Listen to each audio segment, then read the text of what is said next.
5 façons de vaincre ton ennemi sans combattre.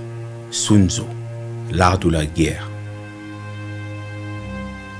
En tant que célèbre stratège militaire, Sun Tzu a écrit dans un ouvrage L'art de la guerre qu'il existe plusieurs façons de vaincre son ennemi sans avoir à combattre directement. Voici 5 stratégies que tu pourrais utiliser pour vaincre ton ennemi sans avoir recours à la force. La première stratégie, utilise la diplomatie. Il est possible de négocier avec ton ennemi pour parvenir à une attente mutuelle qui pourrait être bénéfique pour tous les deux parties. Dans certains cas, une simple discussion pourrait résoudre le problème. Sun Tzu considérait que la victoire ne devait pas être recherchée par la force brute, mais plutôt par la ruse et la diplomatie. La diplomatie est importante dans l'art de la guerre pour plusieurs raisons. Tout d'abord, elle peut permettre de résoudre des conflits sans avoir à recourir à la force militaire, ce qui peut sauver des vies et des ressources. De plus, la diplomatie peut permettre de forger des alliances avec d'autres nations, ce qui peut renforcer la puissance militaire et économique d'un pays. La diplomatie peut être utilisée pour dissuader des ennemis de prendre des actions hostiles en montrant que le pays est prêt à discuter et à trouver des solutions pacifiques plutôt que de se lancer dans une guerre destructrice. La diplomatie peut être utilisée pour préparer le terrain avant un conflit armé, en créant des alliances, en établissant des accords et en améliorant les relations avec d'autres nations. Cela peut aider à isoler l'ennemi et à s'assurer que le pays dispose de soutien et d'alliés avant de se lancer dans une guerre. La diplomatie est un outil essentiel à l'art de la guerre, car elle peut aider à résoudre les conflits sans recourir à la force, renforcer la puissance militaire et économique d'un pays, dissuader les ennemis d'agir de manière hostile et préparer le terrain avant un conflit armé. La deuxième stratégie, utilise l'espionnage. Il est important d'avoir une bonne compréhension de ton ennemi avant de pouvoir le vaincre. L'espionnage est une méthode efficace pour obtenir des informations sur les faiblesses de ton ennemi. L'espionnage est une activité cruciale dans l'art de la guerre pour plusieurs raisons. Tout d'abord, l'espionnage peut permettre de recueillir des informations importantes sur les plans, les stratégies et les mouvements de l'ennemi. Cela aidera à prendre des décisions éclairées concernant la conduite de la guerre, telles que la planification des attaques et la gestion des ressources. Ensuite, l'espionnage peut également aider à identifier les faiblesses de l'ennemi, telles que les lacunes dans la défense ou les divisions internes. Cette information peut être utilisée pour planifier des attaques plus efficaces et pour maximiser les chances de réussite.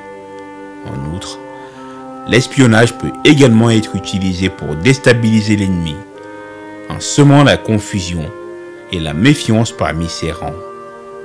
Les espions peuvent également être utilisés pour propager de fausses informations, ce qui peut tromper l'ennemi et faire prendre des décisions qui seront préjudiciables à sa cause.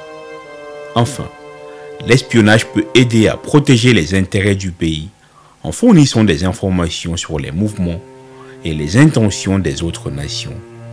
Cela peut permettre de prendre des mesures préventives pour empêcher les attaques ou les invasions et pour préparer des stratégies de défense efficaces. En somme, l'espionnage est un élément crucial de l'art de la guerre. La troisième stratégie, utilise la diversion. Si tu ne peux pas vaincre ton ennemi directement, tu pourrais utiliser la diversion pour détourner son attention. Cela pourrait te donner l'occasion de gagner du temps ou de trouver un moyen de vaincre ton ennemi. la diversion est une technique importante dans l'art de la guerre, car elle permet de distraire l'ennemi, de le tromper pour mieux l'affaiblir et le vaincre. Selon Sun Tzu, la diversion peut être utilisée pour attirer l'ennemi avec l'appât du gain, pour le prendre au dépourvu avec des mouvements rapides et pour le frapper alors qu'il est désorganisé. L'art de la guerre, chapitre 5. Déstabiliser l'ennemi. La diversion peut être utilisée pour détourner l'attention de l'ennemi de l'objectif principal, le laissant désorganisé et confus. Cela peut permettre de l'affaiblir et de faciliter sa défaite. La diversion peut également être utilisée pour créer des opportunités en attirant l'ennemi dans des positions désavantageuses et en le faisant commettre des erreurs. Cela peut permettre de prendre l'avantage sur lui et de gagner la bataille. La diversion peut également permettre d'économiser des ressources en réduisant les nécessités d'engager des combats directs et en utilisant des tactiques moins coûteuses et moins risquées. Dissimuler ses intentions. La diversion peut également être utilisée pour cacher les véritables intentions de l'armée en faisant croire à l'ennemi que les forces sont déployées ailleurs et qu'une attaque est imminente dans une zone différente. Cela peut permettre de surprendre l'ennemi et de le vaincre plus facilement. 4. Utilise la manipulation. La manipulation peut être un moyen efficace de vaincre ton ennemi sans utiliser la force. Tu pourrais manipuler ton ennemi pour qu'il fasse quelque chose qui lui est préjudiciable. La manipulation est une technique importante dans l'art de la guerre. Elle permet de contrôler la situation, de diriger les événements dans une direction favorable à l'armée. Sun Tzu considérait que la manipulation est comme une arme psychologique qui pouvait être utilisée pour contrôler l'esprit de l'ennemi et l'amener à faire ce que l'on veut. La manipulation permet de contrôler l'ennemi en lui faisant croire qu'il est en train de gagner ou qu'il a l'avantage, alors que ce n'est pas le cas. Cela peut permettre de le faire commettre des erreurs et de l'affaiblir, en le faisant croire qu'il est en sécurité et qu'il est en train de gagner. La manipulation peut également être utilisée pour réduire les pertes en évitant des combats directs et en utilisant des tactiques plus subtiles et moins coûteuses. La manipulation permet également de tromper l'ennemi en lui faisant croire que nos intentions sont différentes de ce qu'elles sont réellement. Cela peut permettre de surprendre l'ennemi et de le démolir. La manipulation peut également être utilisée pour influencer les alliés en les faisant croire que l'on est plus fort ou plus compétent que l'on ne l'est réellement. Cela peut permettre de renforcer les alliances et d'obtenir leur soutien. La 5e stratégie, utiliser la ruse. La ruse est une autre méthode peut être utilisée pour vaincre ton ennemi. Tu pourrais utiliser des stratagèmes, tromper ton ennemi et le faire agir selon tes désirs. La ruse est une technique importante dans l'art de la guerre car elle permet de tromper l'ennemi, de le vaincre sans avoir à engager un combat direct. Selon Sun Tzu, la suprême habileté stratégique consiste à vaincre l'ennemi sans combattre. L'art de la guerre, chapitre 3. La ruse permet d'économiser les ressources en évitant un combat direct et en utilisant des tactiques moins coûteuses et moins risquées. Cela peut permettre de réduire les pertes et d'économiser des vies et des ressources. Surprendre l'ennemi. La ruse permet de surprendre l'ennemi en utilisant des tactiques inattendues.